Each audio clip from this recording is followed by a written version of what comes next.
Hey, Dr. Mikolaj Raszek of Genomics once again, the company dedicated to medical DNA testing, but we'll be talking about vaccines once again. And the reason why is because I have a very interesting study to tell you about. It just came out recently from Denmark.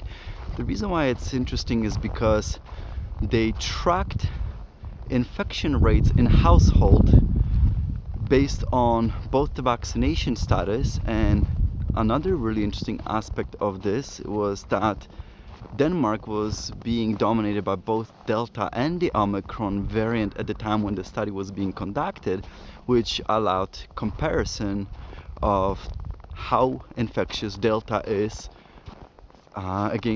in comparison to Omicron, while the data was actually being collected at the same time. So you do remove those differences in variables that way. So why don't we get started on this? So first of all, households. So what does that mean? It means if a person, whoever, brought a virus into a household, what they measure is the likelihood of household members being infected, and then they divided it based on the vaccination status. So that's what we're going to be looking at. Now, let's provide a definition of what they meant by vaccination status, because this is where it gets a little weird. Now, first what they did is they measured everyone who was defined as fully vaccinated. Those were people who had received 2 shots of either Pfizer vaccine or the Moderna vaccine. The vast majority of participants in the study were inoculated with the Pfizer vaccine, okay? Now, they also looked at people with booster. So that's really interesting, because that's another little element of information that we can now learn about. And basically, booster means 3rd shot of a respective vaccine.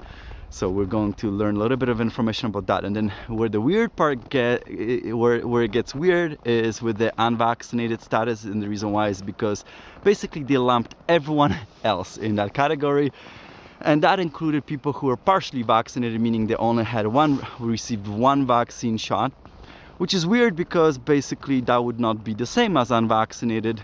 It just means you've been vaccinated just once. That's not the same as not receiving a shot at all, because even with a single immunization, you're already programming your immune system to some degree. Now, for the rest of the unvaccinated people, that would include people who have not received any shot, but even that group of people can be divided into 2 categories, and they should be divided into separate categories.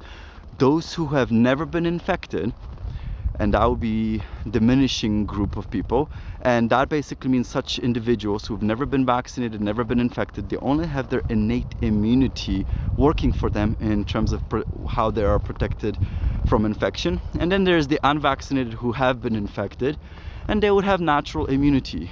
It would be wise to actually separate these, because then we can tease out different understanding and elements of how different aspects of natural immunity compares against vaccination. That would be very valuable. Nevertheless, basically we're looking at full vaccinations versus boosters versus everyone else in this study, okay? So let's get started. First, we're going to take a look at information across entire population, and we're going to compare differences between the 2 variants, the Omicron and the Delta. So if somebody brought a virus into your household, with Omicron, 31% of the household members were infected. With Delta, 21% of the household members were infected, meaning in the household setting, if Omicron was brought to the house, irrespective of the status of vaccination status, though everyone else in the house had a 31% likelihood of being infected, okay? And then Delta, 21%. So it clearly shows you that Omicron is more infectious, which we've already discussed in the last video. Now let's unpack that into the vaccination status, because this is where it starts to get really interesting. Now, if you were unvaccinated, meaning you're the unvaccinated household member and someone brings the virus to you, so you're being exposed to the virus by someone else, then 29% of the time people were infected with Omicron, and 28% of the time people were being infected by Delta. So it shows you very little difference in terms of the likelihood of being infected by either variant if you're unvaccinated. So that we'll talk about that. Now, if you're vaccinated, there's a difference. When it came to Delta and you were fully vaccinated, then 19% of the time the fully vaccinated people were infected by Delta, but with Omicron that jumped to 32%. So big difference, and this starts to show you, indicates that Omicron is a true immune escape variant. And then when it comes to booster, this is really interesting data because it shows you the power of boosters in terms of helping, giving you additional protection from infection. Boosters were extremely effective against decreasing the likelihood of such person being infected by Delta. So in such households, those who had boosters, 11% of the time they got infected by Delta, so big drop in comparison. And 25% of the time they were infected by Omicron. So still protected from Omicron infection, but to much lesser degree than the protection against Delta. Now what the authors also did is they compared the likelihood of infection in another way, which was basically they wanted to see if fully vaccinated individuals are the common denominator, then how likely unvaccinated people are to be infected by a specific variant in comparison to fully vaccinated people, and the same thing with those who had boosters. So I'll give you an example. When it came to both variants, so again we're looking now both Delta or Omicron, which were the dominant variants in Denmark when the study was being done, in comparison to fully vaccinated individuals, those who were unvaccinated were 1.4 times more likely to be infected. So you can see how the comparison works here. Now, when it came to those who had boosters, they were 0.7 times more likely to be infected. So that's below 1, means it's just a fraction. It means they're less likely to be infected by either of the variants in comparison to those who are fully vaccinated. This indicates that boosters do give you some level of protection against infection. Now, when we start breaking down though against variants, this is where it gets really interesting. When it came to Delta and you were unvaccinated individual, you were 2.3 times more likely to be infected by Delta in comparison to those who were fully vaccinated. So this clearly shows you how strongly vaccinations were protecting people from being infected against Delta. Now, when it came to boosters, in comparison to fully vaccinated, those who took a booster, they were 0.3, almost 0.4 times as likely to be infected. So that shows you big drop. That shows you how boosters are really protecting individuals against infection from Delta. Now, when it comes to Omicron, this is where the real startling results come in, because when it came to Omicron, unvaccinated individuals were 1.04 times as likely to be infected by Omicron as the vaccinated individuals, fully vaccinated individuals, which clearly shows you there is no difference. They're identical. This means that those individuals who are unvaccinated versus vaccinated, if you are exposed to Omicron in a household, you're just as likely to be infected by the Omicron variant. So, and the authors in fact commented that this clearly shows you to the degree of how much the Omicron variant evades immunity post-vaccination. And so this adds to the information we've discussed before, that the Omicron is a powerful immune escape variant.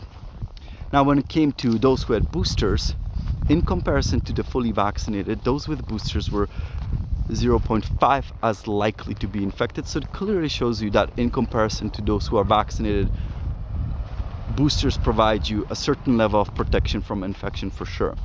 Now, the last thing that the authors did, they also wanted to compare each vaccination status group and the default difference in infection rate between the two variants.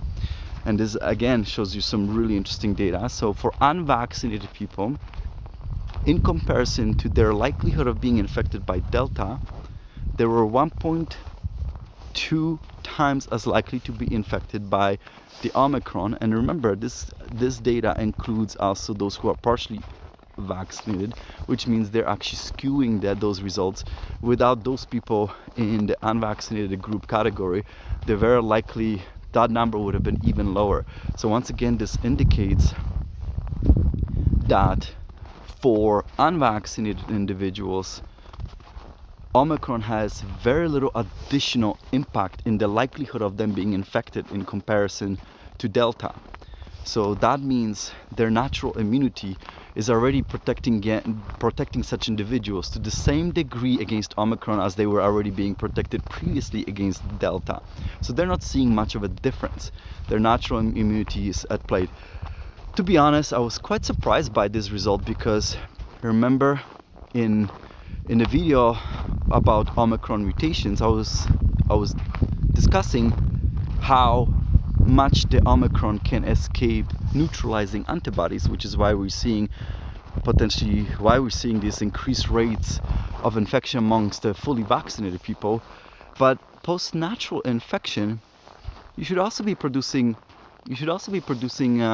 neutralizing antibodies that the Omicron would be able to escape. So I'm surprised to see not a bigger difference in unvaccinated individuals with infection of Omicron versus Delta, which basically means there might be additional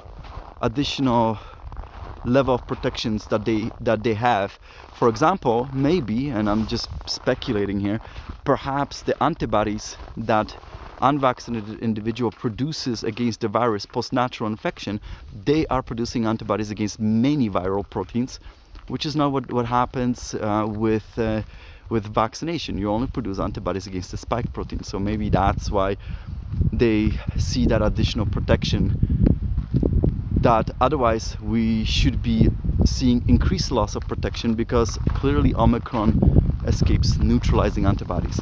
Now, when it came to fully vaccinated people, in comparison to Delta, they were 2.6 times more likely to be infected by the Omicron. So you see massive drop there, and that massive drop in the protection clearly shows you to the degree how Omicron now escapes neutralizing antibodies in the vaccinated individuals, to the degree that now basically vaccinated and unvaccinated people are being infected at the same rates in those households. And then for boosters, and this is a really interesting number, in comparison to Delta, those who had boosters were 3.7 times more likely to be infected by Omicron as comparison to Delta. So what that means is that boosters, yes, they do protect you against infection, both when it comes to Delta as well as Omicron, but that protection was much greater against Delta variant than the Omicron. And even though the booster shots do provide you additional protection against the Omicron infection, you can see that with this particular variant there are diminishing results of protection. And keep in mind, we also don't know how long this protection will last. That's not what was assessed at all in the study. And another thing is, what was not assessed, we also do not know at all what are the outcomes for both the vaccinated versus booster people versus unvaccinated. Outcomes were not being studied or measured. So keep in mind, this is only, we're talking about infection rates, and who knows what happens afterwards. So what are the protection that vaccines give you afterwards, post-infection? So that we need other studies to get that information.